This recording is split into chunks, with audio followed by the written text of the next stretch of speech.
అగస్త్య మహాముని మహా ఋషి. అటువంటి అగస్త్య మహాముని అవతారం అనేక సందర్భాల్లో అనేక యుగాల్లో జరుగుతూ ఉంటుంది. నండూరి శ్రీనివాస్ గారు టోపీ అమ్మని అవధూతగా గుర్తించి అరుణాచలంలో వారు చాలా ప్రచారం చేశారు. భక్తులందరూ కూడా వెళ్ళి ఆమెను దర్శించుకున్నారు. అదేవిధంగా కలియుగంలో సప్త చిరంజీవుల గురించి చూసాం మనం. అలాగే ఆంజనేయ స్వామి వారి కదలివనంలో హిమాలయ పర్వతాల్లో ఉంటారని చూసాం. అలాగే దత్తావతారాలను చూసాం మనం. కాశీనాయన గారు, నాంపల్లి బాబా గారు, తాజుద్దీన్ బాబా గారు అవతారాలు చూసాం. అలాగే ఇప్పుడు కూడా ప్రజెంట్ మనకి ఎన్నో జిల్లాలలో మనం ఈ యొక్క దత్తావతార మూర్తులను మనం చూస్తున్నాం. అలాగే అగస్త్య మహాముని సాక్షాత్తు మహావతార్ బాబాజీ గారికి ఆయన క్రియాయోగాన్ని బోధించారని విన్నాం. మళ్ళీ ఆ అగస్త్య మహాముని కలియుగంలో ఈ 2025 సంవత్సరంలో రావులపాలెం గ్రామంలో దిలీప్ శర్మ గారిగా అవతరించారు. వారు చిన్న వయసు నుంచే మరి మీడియా రంగంలో ఉంటూ ప్రజలందరినీ కూడా ధార్మికంగా ముందుకు తీసుకెళ్తూ తనదైన శైలిలో వారు తీసుకెళ్తున్నారు. అదేవిధంగా సాక్షాత్తు జగద్గురు అయినటువంటి దత్తాత్రేయ స్వాముల వారు మరి మనందరికీ తెలుసు గాణగాపురంలో నిత్య నివాసిగా ఉన్నారు. వారు కలియుగంలో బిహెచ్ఎల్లో గురునాథ శర్మ గారిగా కటిక బ్రహ్మచారి అవతారంలో ఇప్పటికి కూడా ఇంకా పెళ్లి చేసుకోలేదు ఆయన. ఆ అవతారమూర్తి దత్తావతారమూర్తిగా వెలిశారు. ఇలా ఎంతో మంది మహానుభావులు ఉంటారు. అటువంటి గురుమూర్తుల పాదాలకు నమస్కారం చేస్తూ మనం ఇప్పుడు శుక్రమూఢము నడుస్తుంది. ఈ శుక్రుడు మంచిగా ఉంటే ఏమిటి, అస్తంగత్వం పొందితే ఏమిటి, మూఢాల్లో శుక్రుడి యొక్క ప్రవర్తన ఎలా ఉంటుంది, వాళ్ళు ఇచ్చేటటువంటి రిజల్ట్ ఎలా ఉంటుందో మనం తెలుసుకుందాం. మనకి 11 డిసెంబర్ 2025 సంవత్సరం నుంచి ఇంకా నవంబర్ అని కొంతమంది చెప్తున్నారు. మొత్తం మీద రవి 14వ తేదీ తర్వాత ప్రతి నెల మారతాడని మనకు తెలుసు. 2025 సంవత్సరం ఇప్పుడు ప్రస్తుతం 14 తర్వాత మకర సంక్రాంతికి 14 జనవరికి మనకి 2026 సంవత్సరంలో మకర రాశి ప్రవేశం చేస్తాడు. అలాగే 14 డిసెంబర్కి ధనుసు రాశి ప్రవేశం చేస్తాడు. అంటే ప్రస్తుతం మనకి రవి ఎక్కడున్నాడంటే మనకి వృశ్చిక రాశిలో ఉన్నాడు. కుజ, బుధ, శుక్రులు ముగ్గురు కూడా మనకి వృశ్చిక రాశిలో ఉన్నారు. దానివల్ల మనకి ఏం జరిగిందంటే అంటే మనకి అస్తంగత్వ దోషం పట్టింది శుక్రుడికి. అస్తంగత్వ దోషం శుక్ర మూఢమి అంటాం. రవి శుక్రుడితో కలిస్తే మూఢమి, శుక్రమూఢమి.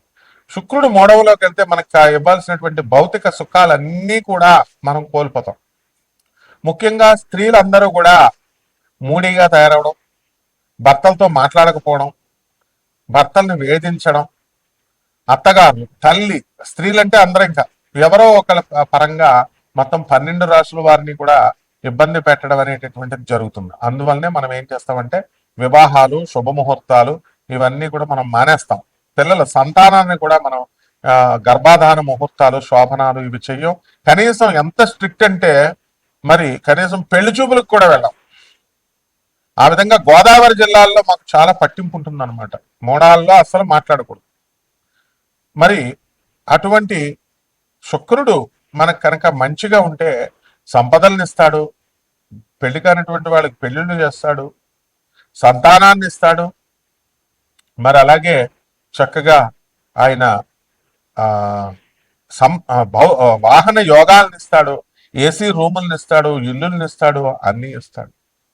శుక్రుడే బలం తగ్గిపోతే ఇంక మనకేం ఉంటదండి ఇప్పుడు. కాబట్టి మళ్ళీ ఆ శుక్రమూఢం ఎప్పుడు దాకా పోతుంది? ఫిబ్రవరి 1వ తేదీ 2026 సంవత్సరం వరకు కూడా శుక్రమూఢం ఉంది మనకి. కాబట్టి ఆల్ శుభముహూర్తాలు బంద్. లాస్ట్గా అన్నప్రాసన కూడా చేయరు, గుండులు గీయించుకోరు, గడ్డాలు కూడా గీయించుకోరు, ఏదైనా దేవాలయాలకు వెళ్తే తలనీలాలు కూడా ఎవరు అంత స్ట్రిక్ట్ గా ఫాలో అవుతారు గోదావరి జిల్లాలో. మా గురువు గారు అయినటువంటి రావులపాలెంలో ఉన్నటువంటి దిలీప్ సి శర్మ గారు, మరి వారు కటిక నిష్ఠా పరులు. అలాగే వైవిఎస్ గిరిరావు గారు గుంటూరు జిల్లా, ఆయన కూడా రోజుకు 2 పూట్ల ఉపాసన చేస్తాడు.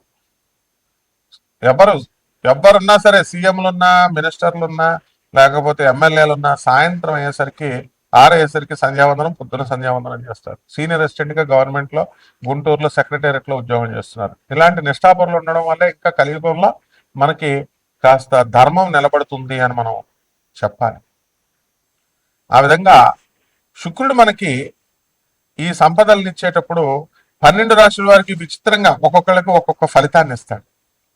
తర్వాత 2026 సంవత్సరంలో ఫిబ్రవరి 1వ తేదీ దాటిన తర్వాత మరి శుభముహూర్తాలు ఇస్తారు. దీని అంతటికీ కూడా కారణం ఏమిటి? మరి ఇప్పుడు కూడా ఈ శుక్రమూఢములో మనం సమంత గారు, అందాల నటి, తెలుగు యువకుల హృదయాల్లో మరి కలల రాణి, అటువంటి సమంత, హీరోయిన్ సమంత ఈ శుక్రమూఢంలోనే పెళ్లి చేసుకుంది డిసెంబర్ 1వ తేదీన. మరి ఆమెకు తెలియదా?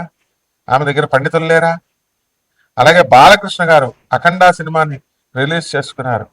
ఎప్పుడు మనం అది అనివార్య కారణాల వల్ల ఆగిపోయింది. ఎందువల్లంటే సాక్షాత్తు పరమేశ్వరుడు, బాలకృష్ణ గారు పరమేశ్వరుడు అవతారం, అఘోరిగా యాక్టింగ్ చేయడం కోసమే శివుడు అవతారం వేసుకుని వచ్చినంత ఇదిగా ఆయన యాక్టింగ్ చేశారు.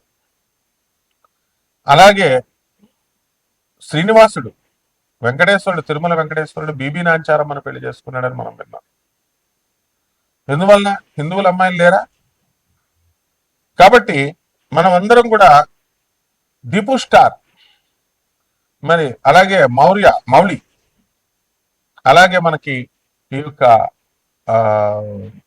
ఆయన పేరేంటి, దత్తాత్రేయ, అలాగే పార్థు, అర్జునుడి పేరు, వీళ్ళందరూ కూడా ఎంతో కష్టపడి పేదవారి కోసం మరి ఈ ఛానల్ ద్వారా ఫ్రీగా జ్యోతిష్యాలు, నాన్ కమర్షియల్ ఆస్పెక్ట్తో సలహాలు అందరి చేత కూడా వాళ్ళు చేపిస్తున్నారు.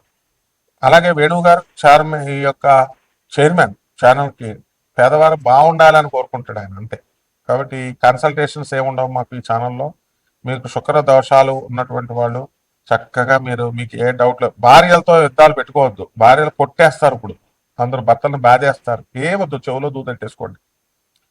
భార్యలు వేధిస్తారు, చెవులో దూదెట్టేసుకోండి. చిన్నపిల్లలు వీళ్ళని కొట్టుకోవడం వల్ల మీకు కాపురాలు నిలబడవు. అందువల్ల కోర్టులకు వెళ్ళడం అనవసరంగా, కానిస్టేబుల్ ముందు చేతులు కట్టుకొని నిలబడడం, వాళ్ళు కూడా పాపం మంచిగా చెప్తారు, పోలీసులు కూడా వినరు. మీరు ఆనరబుల్ జడ్జెస్ చెప్తారు, వినరు. లాయర్లు చెప్తారు, చెప్పింది వినరు, కాపురాలు పాడు చేసుకోవద్దని. కాబట్టి ఒక స్త్రీ యొక్క విలువ అనేటటువంటిది మా గురుగారు అయినటువంటి గురునాథ్ శర్మ గారు ఎక్కువ చెప్తూ ఉంటారు, దిలీప్ సి శర్మ గారు చెప్తా ఉంటారు. వీళ్ళు ఇంకా పెళ్లి కాకపోయినా అగస్త్య మహాముని అవతారాలు ఇద్దరు కూడా. అంటే ఎక్కడో ఉంటాడు, ఇగో ఎవరు, దూర్వాస మహామునేనా శివుడు అవతారం, తర్వాత శుక్రాచార్యుడు శివుడు స్వరూపం, పిప్పలాచార్యుడేనా శివుడు అవతారం. మనం అలాగే ఈ యొక్క కృష్ణుడు కొడుకైనటువంటి సాంబశివుడేనా మనకి శివుడు అవతారం. బాలయ్య బాబు గారు కూడా, హీరో బాలయ్య బాబు గారు కూడా శివుడు అవతారమే. ఎంత బాగా చేస్తాడండి అఘోరిలా, ఎవరన్నా చేయగలరా? కమాన్, ఇప్పుడున్న హీరోలు చేస్తానని రమ్మనండి, ఎవరు చేయలేరు. మరి అటువంటి సినిమాయే ఆగిపోయింది. ఎందువల్ల? ఆర్థిక ఇబ్బందులు. అంటే శుక్రుడు చేస్తున్నప్పుడు గురువు ముందుకు వెళ్ళనివ్వడండి, అందువల్లనే ఇది టెక్నికల్ ప్రాబ్లం. తులారాశి, ఈ తులారాశి వారికి అందరికీ కూడా మనకి బ్రహ్మాండంగా ఉంటుందండి. కోర్టు సమస్యల్లో ఉన్నటువంటి వాళ్ళు కోర్టుల చుట్టూ తిరుగుతూ ఉంటారు. ఏం చేస్తారు పాపం, మీరు సొంతంగా కాకపోయినా మీ నాన్నగారులు అందరూ కూడా సెకండ్ సెటప్ పెట్టుకుని వాళ్ళ పిల్లల కోసం ఏం చేస్తారంటే వాళ్ళు ఫారెన్ పంపించాలని 12 కోట్ల రూపాయలండి, అటువంటి వాటిని 50,000కి సంతకాలు పెట్టేస్తారు బ్రోకర్ గారికి, రౌడీలకి. సంతకం పెట్టేయడం వల్ల మీరు అనవసరంగా కోర్టుల చుట్టూ తిరుగుతున్నారు. త్యాగాలు చేస్తున్నారు మీ తమ్ముళ్ళు పెళ్లి చేసుకోకుండా. ఈ పాపం ఊరికనే పోద్దండి. మీ నాన్నకి రౌరవాది నరకాలు వస్తాయి, కానీ అలాంటి ముండల ముఠా కోరికి ఎక్కడైనా స్వర్గం వస్తుందండి చెప్పండి? తండ్రి అయితే అవ్వచ్చు. అందువల్ల నడవడిక, ధర్మ ప్రవర్తన అవసరం. తర్వాత ఈ యొక్క ఆదాయాలు బాగా పెరిగిపోతాయి, చదువులు బాగా పెరుగుతాయి, విద్యార్థులు బ్రహ్మాండంగా పాస్ అవుతారు. ఆ తర్వాత ఇక ఏం కోరుకుంటారండి ప్రతి ఒక్కరు కూడా? పెళ్ళి అవ్వాలా, పెళ్ళి అయిపోతాయి. సంతానం కావాలా, సంతానం అయిపోద్ది. ఏమన్నా నేను కోరుకున్న అమ్మాయితో పెళ్ళి అవ్వాలండి, ఈ కోరిక. మరి మీ అమ్మ మీ నాన్న ఎందుకన్నారు? నేను అలా కొన్ని ఆశలు ఉంటాయి ఎవరితో చేయాలో. అసలు మీరెవరు ప్రేమించడానికి? అసలు మీకు ఏ హక్కు లేదు. భూమి మీదకి మీ అమ్మ మీ నాన్న ఉంటేనే కదా మీరు వచ్చారు. వాళ్ళు ఏది చెప్తే అది చేయండి. No own decisions. Okay. Love is something nonsense. Wife is a knife who cuts your life. నీ జీవితాన్ని నరక కట్ చేసేస్తుంది. జాగ్రత్తగా ఉండండి లవ్ మ్యారేజ్ చేసుకుంటే. పెద్దవాళ్ళు చెప్పినట్టు మీ అమ్మ మీ నాన్న చెప్పినట్టు చేయండి. ఎక్సెప్షనల్ కేసెస్, ఎక్కడో 1,00,00,000 మందిలో 1% మంచి వాళ్ళు ఉంటారు. అలాంటి వాళ్ళు మాత్రం లవ్ చేసుకోండి, ఏం పర్లేదు. వాళ్ళు ముస్లిం అమ్మాయి అయినా పర్లేదు, మధ్య పుష్టారులేగా. తర్వాత ఈ యొక్క వ్యవసాయం బ్రహ్మాండంగా చేస్తారు రైతులందరూ కూడా. బ్రహ్మాండమైనటువంటి ఆదాయం వస్తుందండి రైతులకి. ఇనప వ్యాపారాలు, వెల్డింగ్ షాపులు, ఆటోమొబైల్ షాపులు, వీళ్ళందరూ కూడా కోటీశ్వరులు అయిపోతారండి. ఆ తర్వాత యాంకర్లు, వాళ్ళకి లవర్లు దొరుకుతారు. యాంకర్లు అందరూ కూడా, మగ యాంకర్లు ఎవరైతే ఉన్నారో వాళ్ళకి అందరికి కూడా ప్రేమ వివాహాలు జరిగిపోతాయి. ఏమండి, ఆర్టిస్టులు, cinema heroine love marriages Samantha గారు చేసుకోలేదండి. అలా సినీ ఫీల్డ్, టీవీ ఫీల్డ్, ఈ యాంకర్లు, జర్నలిస్టులు, వీళ్ళందరూ కూడా ఏంటంటే ఆదాయాలు బాగా పెరుగుతాయి. కానీ శుక్రుడు డౌన్ అయిపోయాడు, దానివల్ల ప్రేమ వివాహాలు జరుగుతాయి. మీకు దయచేసి నన్ను ఏమనకండి బాబు. మీరు లవ్ మ్యారేజ్లు చేసుకోవద్దని మనం ఎప్పుడూ చెప్తాం. మీ తల్లిదండ్రులు చెప్పిన సంబంధం చేసుకోమంటాం. శుక్రుడు బాగాలేదండి అసలు పరిస్థితి. అందువల్ల పరిహారాలు చేసుకోండి. శుక్ర జపం చేయండి, శుక్ర స్తోత్రాలు చదవండి. శుక్రుడు కిలోంపావు బొబ్బర్ని తెలుపు రంగు వస్త్రాల నుంచి పేద బ్రాహ్మణులకి శుక్రవారం నాడు ఉదయం 6 గంటలకు దానం చేసుకోండి. దశ మహావిద్యల్లో ఒకటైనటువంటి కమలాత్మిక అమ్మవారిని ఓం శ్రీం హ్రీం శ్రీం కమలే కమలాలయ ప్రసిద్ధ ప్రసిద్ధ శ్రీం హ్రీం శ్రీం ఓం మహాలక్ష్మి నమః అంటూ కుంకుమార్చన చేసుకోండి. పేదవారికి మర్చిపోకూడదు. ఉత్తుత్తు పూజలకి దేవుడు అమ్మవారికి ఒప్పుకోదు, లక్ష్మీదేవి ఏమిటో. పేదవారికి, వికలాంగులకి, అనాథలకి, తర్వాత సాధువులకి ఏదో ఒక్కసారి చేస్తే సరిపోదండి. ప్రతి నెల, ప్రతి రోజు, ప్రతి వారం చేయాల. ఇది గుర్తుపెట్టుకోండి. ఈ రకంగా చేసుకుంటే మీరు ఎంత దానాలు చేసుకుంటే అంత ఉన్నతులు అవుతారు. తర్వాత మీ ఇష్టం, చెప్పడం నా ధర్మం. శుభమస్తు.